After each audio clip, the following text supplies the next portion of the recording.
Hi, I'm Jody Hand, Mrs. Hand Painted, and in today's videos I'll be showing you some watercolor Mother's Day cards. I have a series of 4 cards that you can do in this series of videos.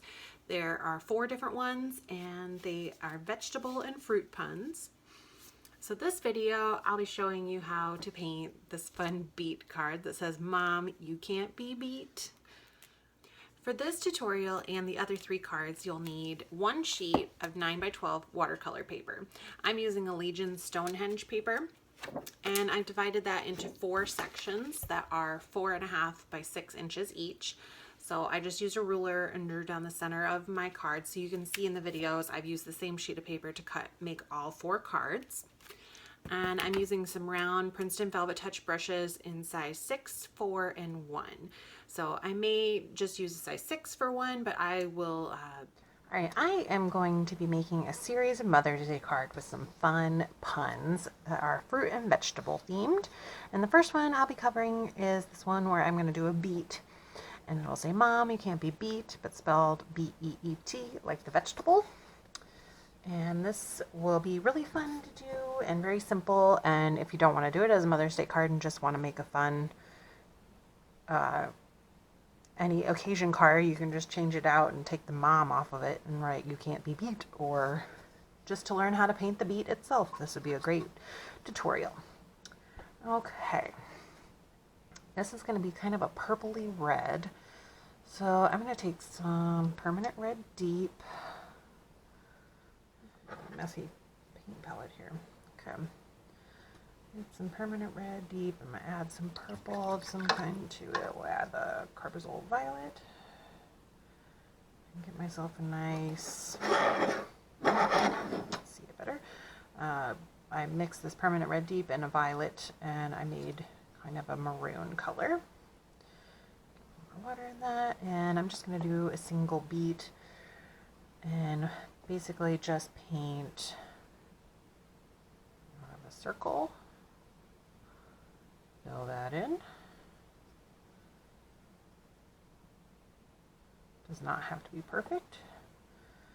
And then from the bottom of my bead, I'm going to have this come diagonally. I'm just going to have this come kind of to a point. Start out kind of thicker, and then do kind of a wiggly line coming down. And taper off to very thin. Okay, so I want this beet to have a little bit of darker shading on this side, so take a little bit more of my red. I'm just going to add a little bit more on this side. Drop in a little bit more red pigment, and just give it kind of, let it bleed in there, and just give a little texture. All right, so the same kind of red purple color is going to make up the veins of the leaves as well. I am going to let this dry a little bit, and then I'm going to work on the leaves foliage. I'm going to use sap green.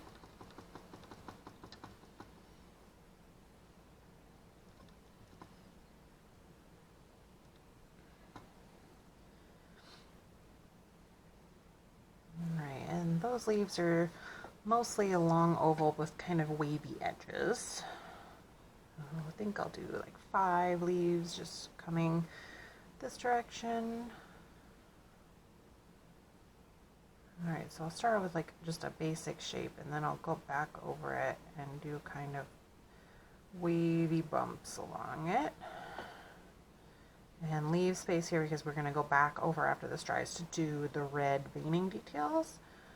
And you'll have another bumpy leaf coming this way.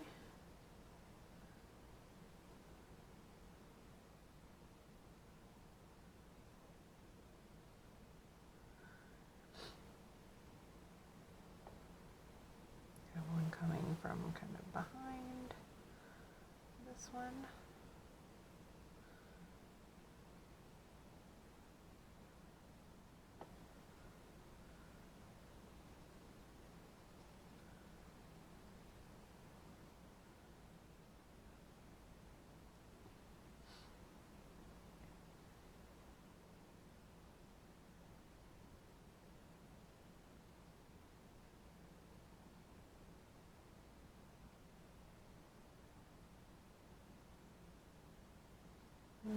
another one, just kind of tucking itself behind that one.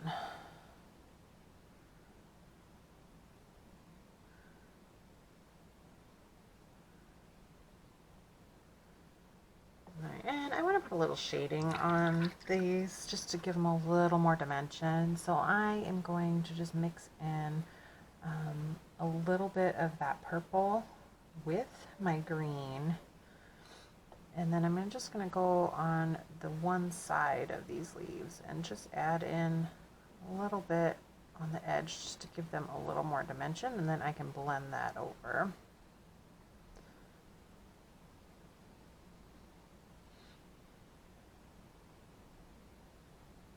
So I just mixed in the same burgundy color that I mixed up for my beet, and I just mixed that in just to make a little bit darker of a green. Okay, I'm going to rinse my brush, wipe off some of the extra water. I'm just going to kind of use that water just to make that blend over.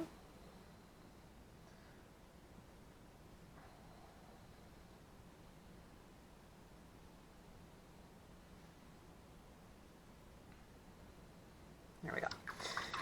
All right, and I noticed here I had a little bit too much water on my beet here. I don't really like that way that bloom looks, so I want to blend that out. So I have my brushes damp, and I'm just going to go over that just to blend out that little bloom line I got.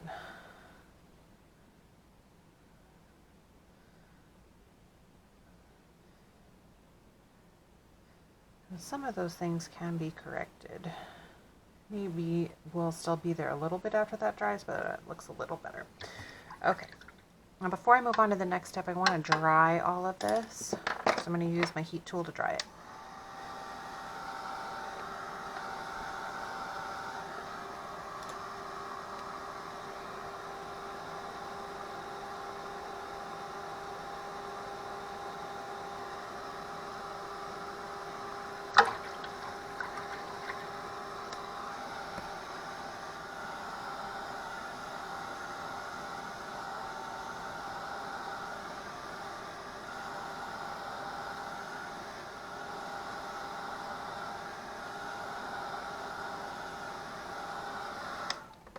Oh, see that bloom is a lot better now. I want to switch to just a slightly smaller brush. I'm going to use my round size 4, and I'm going to use that same burgundy color that I mixed up. Make it just a little bit more made up here, just to get that. Ooh, a little too much purple. Just go back, get some more red. There we go. That's a nice purpley red. Okay. So all of these are going to be coming from the base of this beet. I can start off a little thicker here and go up, and then get thinner as I go to the top of my beet, and then make some veins and just kind of vary them up a little bit.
And I think I maybe put a few too many on these first two because I like the way those look better.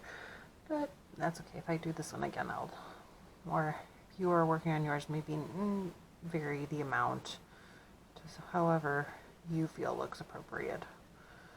And I just want to thicken that up a little bit along the base.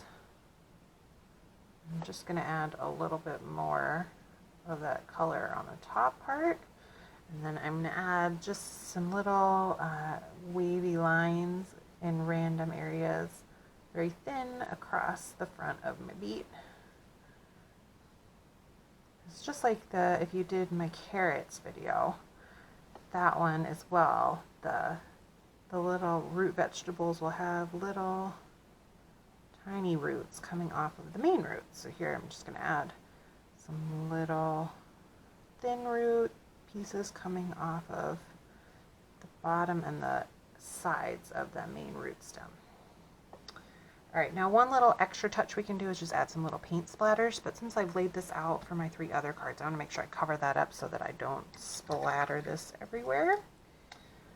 So if you have some scrap paper, this would be a good way to use that.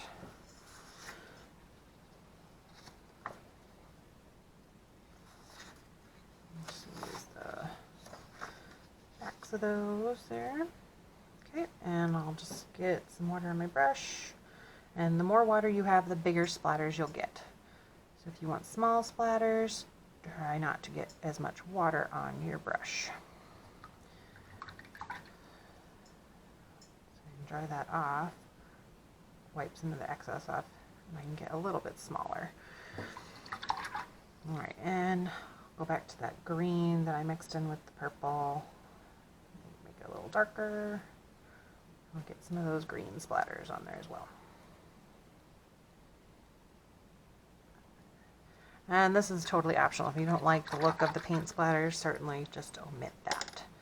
Okay, I'm going to dry this so that I can write my little pun on here with a marker.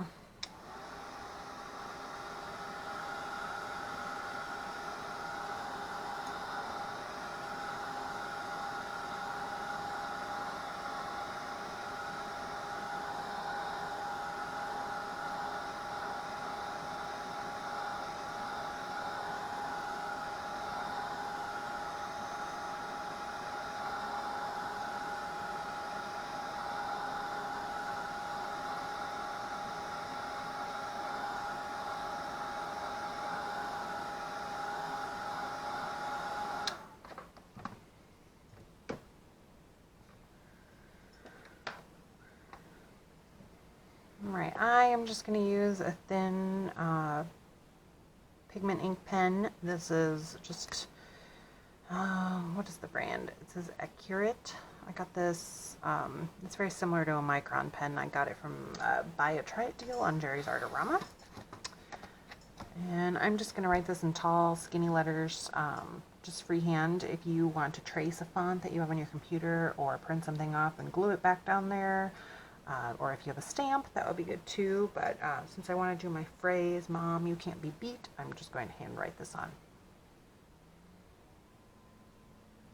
And if you are worried about laying it out, you can write it in pencil first and then go over it with your pen. Hopefully I get lucky here.